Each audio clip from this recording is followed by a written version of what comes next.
বাংলাদেশের রাজনীতি অত্যন্ত নিম্নমানের রাজনৈতিক সংস্কৃতি দ্বারা প্রভাবিত এবং এই সংস্কৃতির ধারক বাহক আমাদের রাজনীতিবিদরা। তাদের ভিতরে তারা বলে আমরা জনগণের জন্য রাজনীতি করি, কিন্তু জনগণের প্রতি সামান্যতম দায়িত্বশীল আচরণ তাদের কথাবার্তা পাবেন না, কাজে করবে পাবেন না।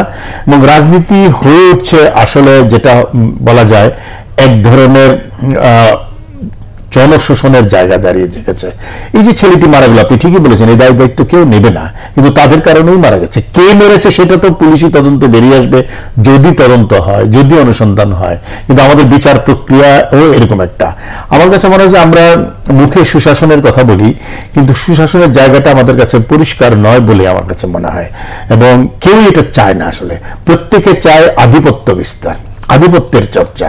এবং গত 3 টার্ম আওয়ামী লীগ ক্ষমতায় আছে, তাদের ভিতরে দেখবেন রাজনৈতিক চর্চার চাইতে ক্ষমতা চর্চা বেশি। আবার বিরোধী দল, প্রধান বিরোধী দল বিএনপি, যারা রাজপথের প্রধান বিরোধী দল, তাদের মধ্যে দেখেন গতকাল নিজেদের মধ্যে কে মঞ্চে বসবেন নিয়ে কোথায় যেন একটা মারামারি, রাজবাড়িতে মারামারি হয়েছে। নরসিংদীর কমিটি গঠনে তাদের নেতার বাড়িতে হামলা হয়েছে, আগুন দেওয়া হয়েছে। অর্থাৎ ক্ষমতা, পেশি শক্তির প্রদর্শনটা একটা মুখ্য জায়গা হয়ে দাঁড়িয়েছে।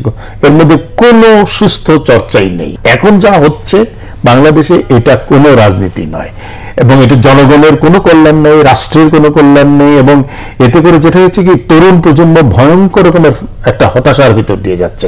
আমি প্রচুর ছেলে মেয়ের সাথে দেখা হয়, তারা ভীষণভাবে হতাশ। বেশি দিন আগের কথা নয়, আমরা এক সময় ব্রেইন ড্রেন নিয়ে আলোচনা করতাম যে বাংলাদেশ থেকে মেধা পাচার হয়ে যাচ্ছে।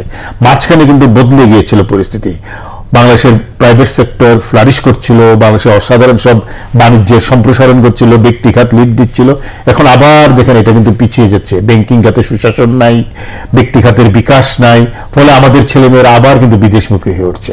এমনকি ভালো চাকরি করা ছেলেমেয়েরাও দেশে থাকতে যাচ্ছে না। একটা চরম হতাশাজনক পরিস্থিতি তৈরি হয়েছে। দেশ চালানোর দায়িত্ব রাজনীতিবিদদেরই, তারাই চালাবেন।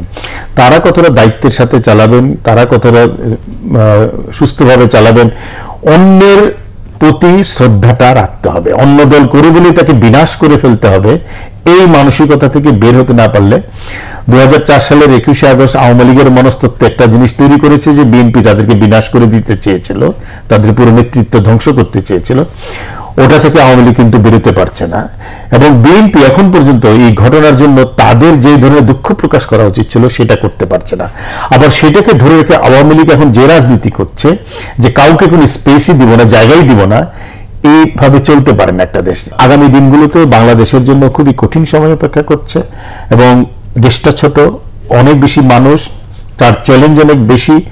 মানুষ ব্যক্তিগত উদ্যোগে, ধরেন ইয়াং তরুণরা অনেক কিছু করছে যারা বিদেশে যেতে পারছে না, কিন্তু একবার যদি হতাশা ঘিরে ফেলে সবাইকে, তাহলে কিন্তু সামগ্রিক অধঃপতন অনিবার্য হয়।